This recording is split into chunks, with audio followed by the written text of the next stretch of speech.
అడిగి వచ్చినవాడు పరీక్షించడానికి నారాయణుడు వస్తాడు. ఒకప్పుడు డొక్కా సీతమ్మ గారు ఎంత అన్నదానం చేసేదో మహాతల్లి.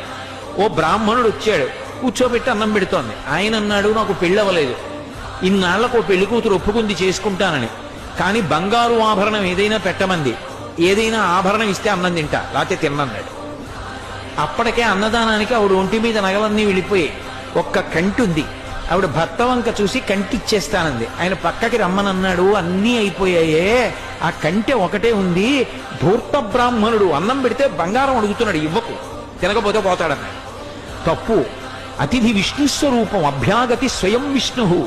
కాబట్టి ఆయనకి అన్నం పెట్టినప్పుడు బంగారం ఇచ్చేస్తాను. ఏమవుతుంది, పెళ్లి చేసుకుంటాడు, మంచిదేగా. కంటె ఒంటి మీద ఉంటే ఏమవుతుంది, శాశ్వతమా? పుణ్యం శాశ్వతం, ఇస్తానంది, నీ ఇష్టం ఈ.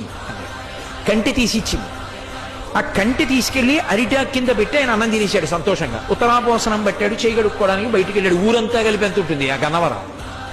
కాబట్టి ఆ బంగారు కంటె కనపడింది ఆకెత్తుతుంటే సీతమ్మ గారికి.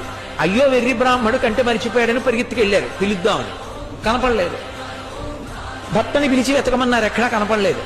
అయ్య బ్రాహ్మణుడు ఇంత కంటె అడిగాడు, వెళ్ళిపోయాడని పడుకుని నిద్రపోయారు. ఆవిడికి కలలో శ్రీ మహావిష్ణువు కనపడ్డారు.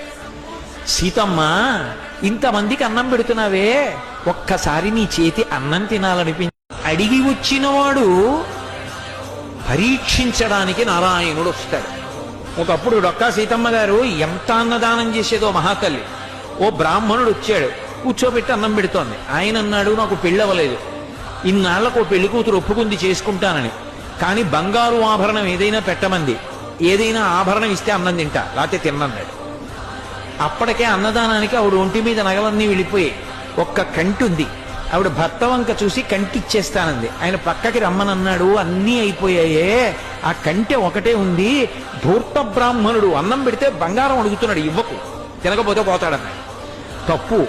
అతిథి విష్ణు స్వరూపం, అభ్యాగతి స్వయం విష్ణు. కాబట్టి ఆయనకి అన్నం పెట్టినప్పుడు బంగారం ఇచ్చేస్తాను. ఏమవుతుంది, పెళ్లి చేసుకుంటాడు, మంచిదేగా. కంటె ఒంటి మీద ఉంటే ఏమవుతుంది, శాశ్వతమా? పుణ్యం శాశ్వతం, ఇస్తానంది, నీ ఇష్టం ఈ. కంటె తీసి ఇచ్చింది. ఆ కంటె తీసుకెళ్లి అరిటాక్ కింద పెట్టి ఆయన అన్నం తినేశాడు సంతోషంగా. ఉత్తరాపోసనం పట్టాడు, చేయగడుక్కోవడానికి బయటికి వెళ్ళాడు. ఊరంతా కలిపి ఎంత ఉంటుంది ఆ గన్నవరం. కాబట్టి ఆ బంగారు కంటె కనపడింది ఆకెత్తుతుంటే సీతమ్మ గారికి. అయ్యో వెర్రి బ్రాహ్మడు కంటె మరిచిపోయాడని పరిగెత్తుకెళ్ళారు పిలుద్దామని. కనపడలేదు. భర్తని పిలిచి వెతకమన్నారు, ఎక్కడా కనపడలేదు. అయ్య బ్రాహ్మణుడు ఇంత కంటె అడిగాడు, వెళ్ళిపోయాడని పడుకుని నిద్రపోయారు. ఆవిడికి కలలో శ్రీ మహావిష్ణువు కనపడ్డారు.